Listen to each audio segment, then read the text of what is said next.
I'm Chuck Olenek. I'm a reenactor. And for 36 years, I used to use historical reenactment to bring history to life for my students in the classroom.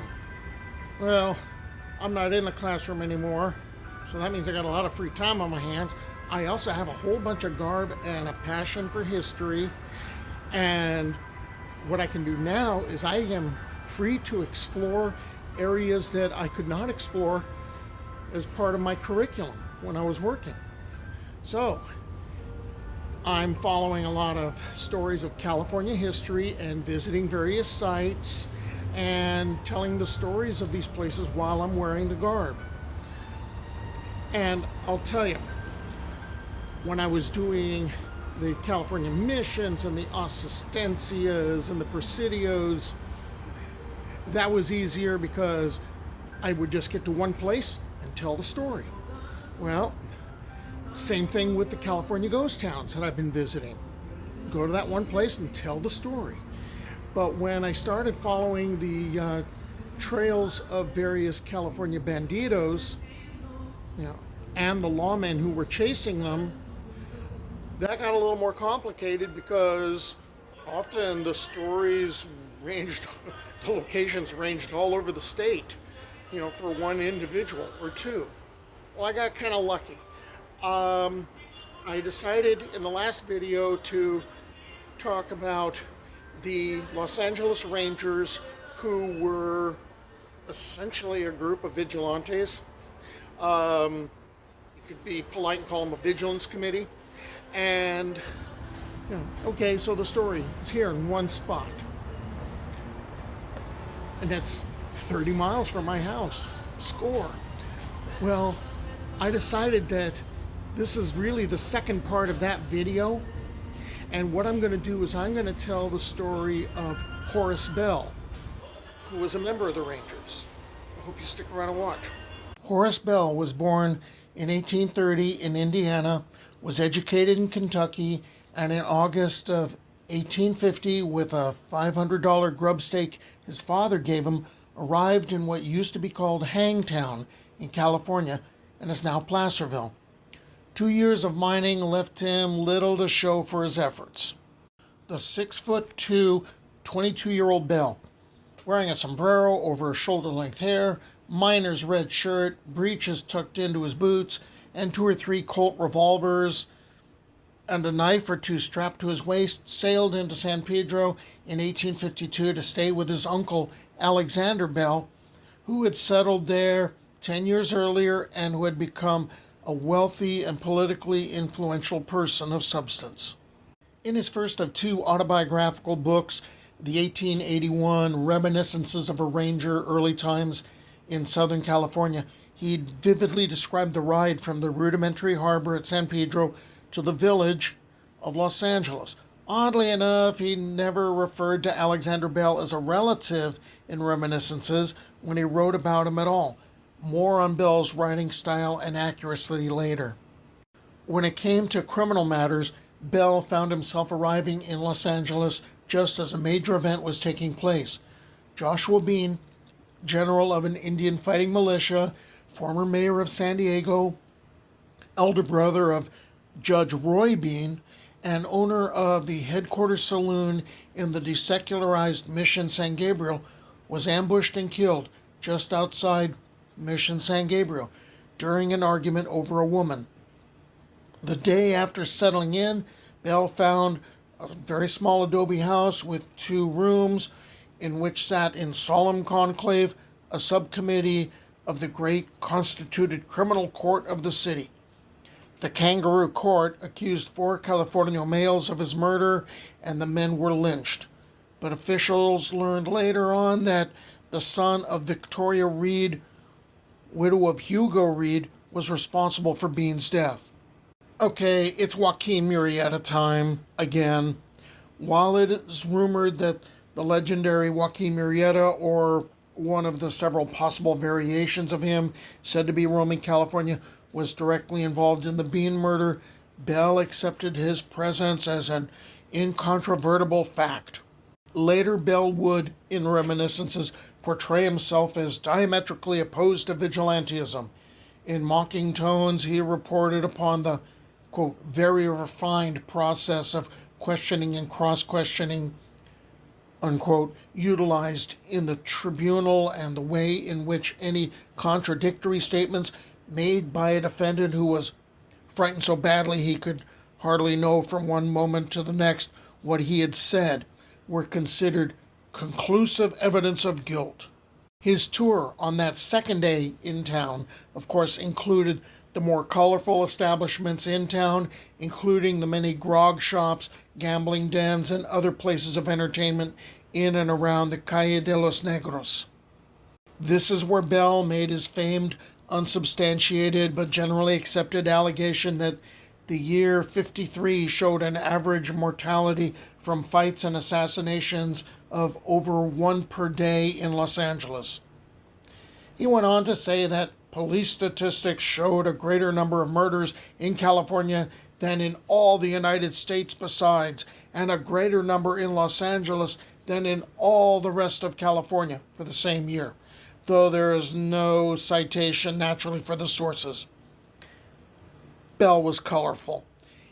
Of course, at the time, Los Angeles County had one sheriff, George T. Burrell, and his staff consisted of 2 deputies, while there was 1 Los Angeles marshal.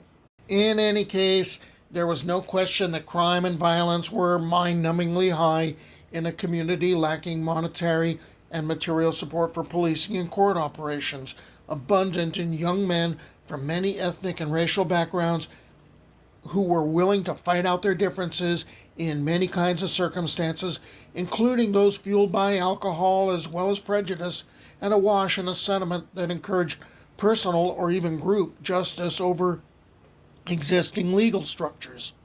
Aided by his popular business-minded uncle, Alexander Bell, Horace won a place as a founding member of the Los Angeles Rangers, a local law enforcement group or militia company whose policing style involved shooting first and asking questions later.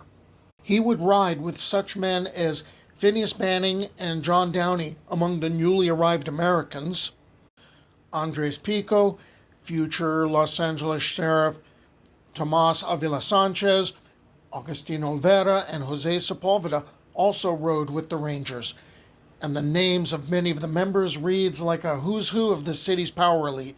Wealthy Anglos and Mexicans found common class interest through the Rangers. While Bell delighted in talking about desperados, card sharks, immoral and unethical bigwigs, fallen women, gambling houses, and other places of entertainment, and the like, he professed to have an aversion to discussing the horrors of extreme violence and the accompanying atmosphere surrounding much of Los Angeles' sordid criminal history, as he often betrays himself by doing just that. Still, he claimed that his purpose was to take more of a lighthearted approach, using comedy filled with irony and no small amount of critical commentary and a bit of embellishment about events and persons. He could describe the outlaw Ricardo Uribe as the most perfect specimen of a desperado I ever beheld, and neither robber nor gambler, but a good-hearted, honest fellow who just fought for the very love of fighting, for fighting was the order of the day. At the same time, he held little respect for Alvaron S. Beard, who was Los Angeles' marshal, and described him as a dirty, disheveled volunteer vigilante hangman, an effete and cowering marshal, and a discredited vagabond. Bell liked to exaggerate and embellish, and so might obscure those elements of documented history that are present in his work. But other sources, however, indicate that Bell certainly had some significant character flaws, as he was a bigamist, a marshal with questionable discretion, and an abuser of public funds while Los Angeles' marshal. The Los Angeles Rangers would be disbanded by 1857, but in 1856, Bell left California to join in the Walker's filibuster in Nicaragua, becoming a major in William Walker's army as Walker used his mercenary force to take over the country for nearly a year. Bell survived that failed effort and in 1859 joined the cause of Mexico's great liberal reformer, the Zapotec Indian lawyer Benito Juárez's army in Mexico during the Reform War. Done with Mexico, Bell goes to the United States and he enlists in the Union Army and he serves as a scout. Well, he's going to meet 17-year-old Georgia Herrick at a military ball. He's 32, and what he ends up doing is he ends up eloping with her. Okay, 1866, with two of their future 11 children, they end up heading back to Los Angeles. And there's still a lot of secessionist vibe in Los Angeles. So this is pretty much everything that Bell could do just to hang on to his temper and not get into fights. He became a lawyer and journalist when he wasn't writing his books, Reminiscences of a Ranger, Early Times in Southern California, and On the Old West Coast, being further Reminiscences of a Ranger, which was published after his death. As an investor in city land, Bell became prosperous by buying 70 acres near Pico Boulevard and Figueroa Street, where Georgia Street now stands, named for his wife. So from 1882 to 1888, Bell decides that he's got a somewhat different career. Oh, by the way, he's become a lawyer in this time. And what he ends up doing is he ends up running a newspaper called the Porcupine, which seems very appropriately named because he manages to stick it to so many Los Angeles officials. He is uncovering shoddy construction in the sewer systems, as far as the use of concrete and all this substandard stuff that he's finding and he is exposing, because he's now a muckraker. And in this time he's managed to, he got 4 LA sheriffs to resign. The last one, Henry King, he had accused of all sorts of corruption and being involved with opium dens and getting money back from that. The prostitutes of Los Angeles gave him like a gold-tipped cane.